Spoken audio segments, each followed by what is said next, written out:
The cause endures, hope still lives, and the dream of an independent Biafra is around the corner.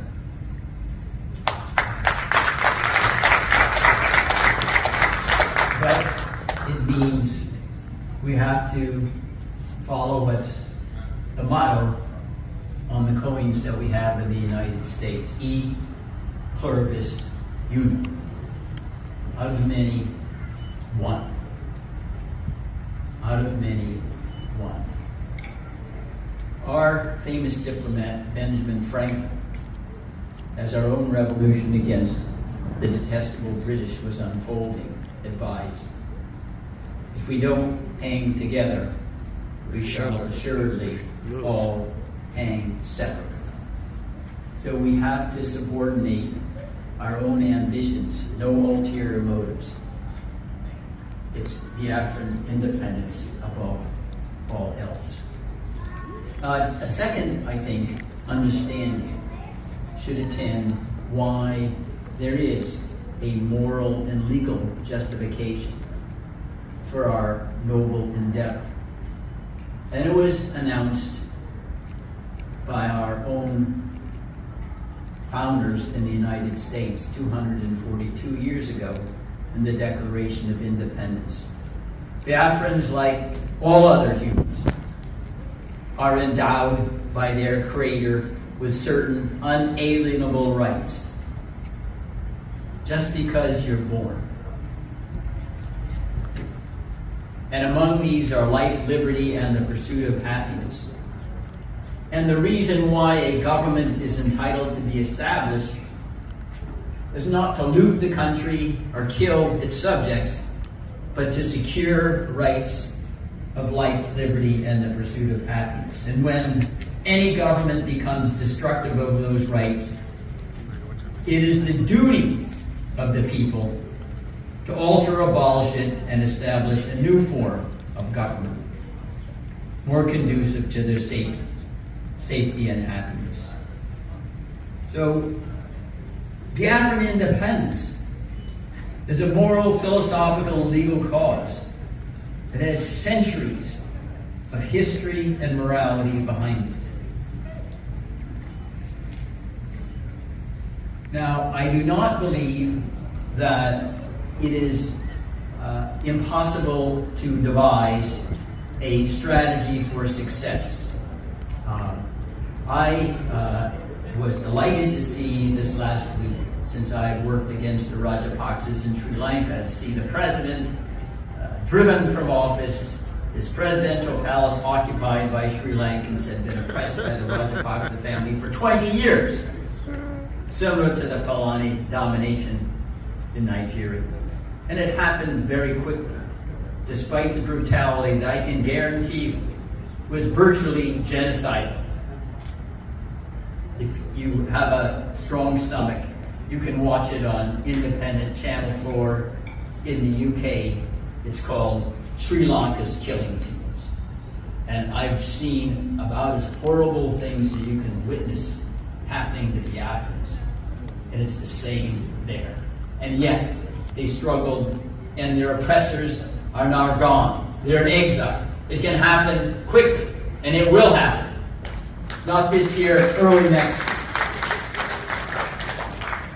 Now, the strategy, in my view, for success does not lie in believing you can turn a Nigerian government infested with criminals, into Canadians and people who will comply with international norms. It's not going to happen. I've been there 6 times. The whole judicial system is dilapidated, ramshackle. It takes orders from the executive branch. There's no independent judiciary there. Take, for example, how IPOB got listed as a terrorist organization by Nigeria, the only country in the world that has made such a listing. President Buhari calls up Malami and says, hey, go to a court and tell IPOB's terrorists. No notice, no hearing, nothing. The court says, okay.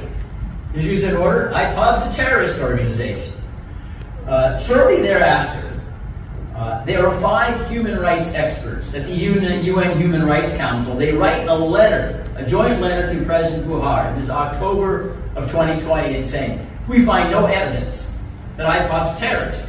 You need to remember that it's free speech and association to champion self-determination. It's not a crime. It's an exercise of human rights.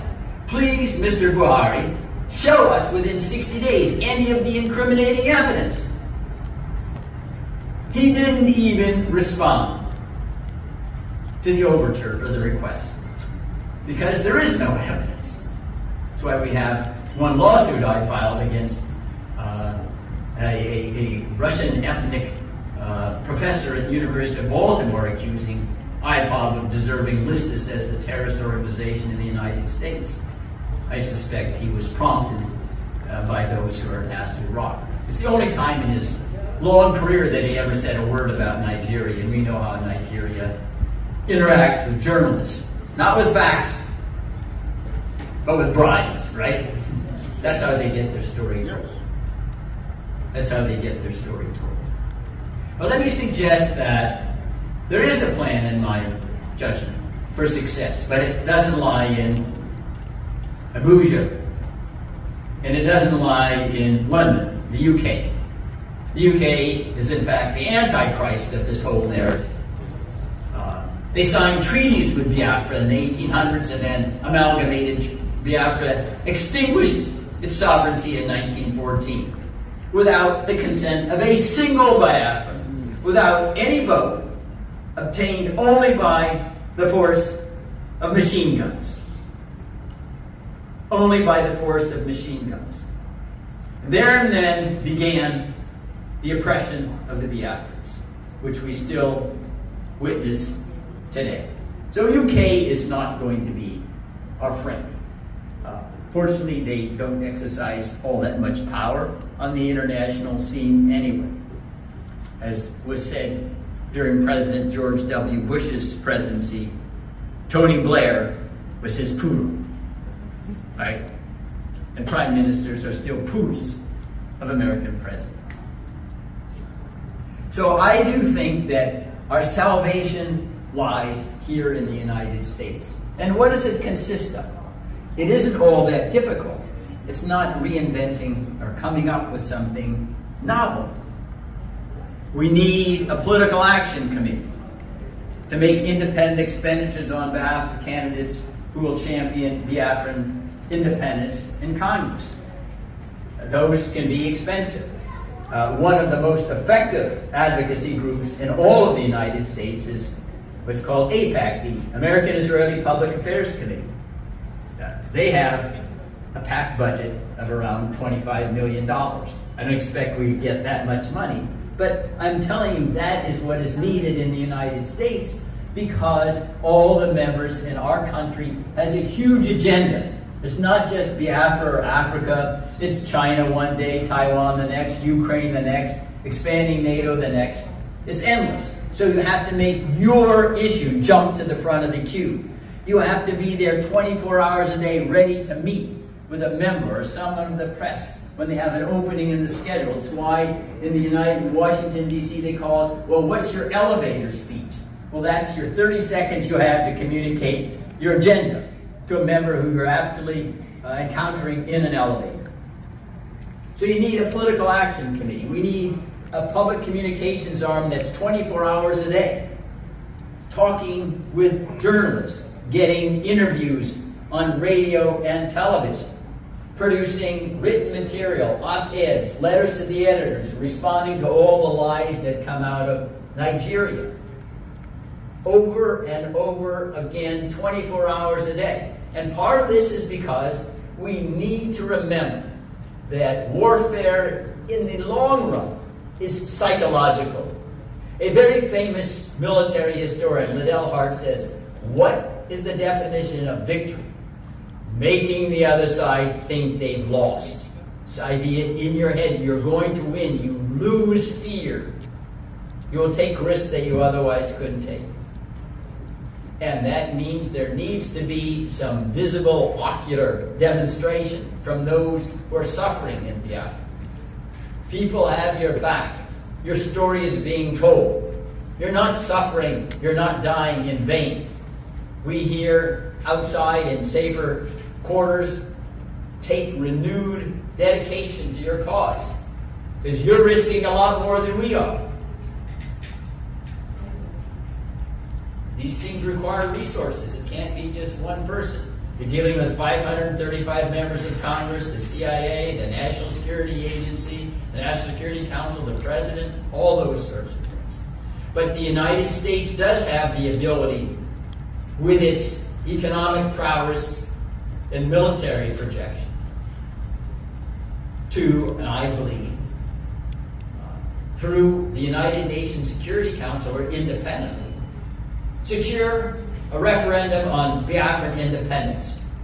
I had some connection with the 2011 independence referendum that was conducted for South Sudan after long years of struggle. That came about largely because of the United States. And then there was a woman who sits in the House of Lords in Great Britain named Caroline Cox, who also, unusually for Great Britain actually, was doing something that was noble rather than ulterior and avaricious. So how does that happen?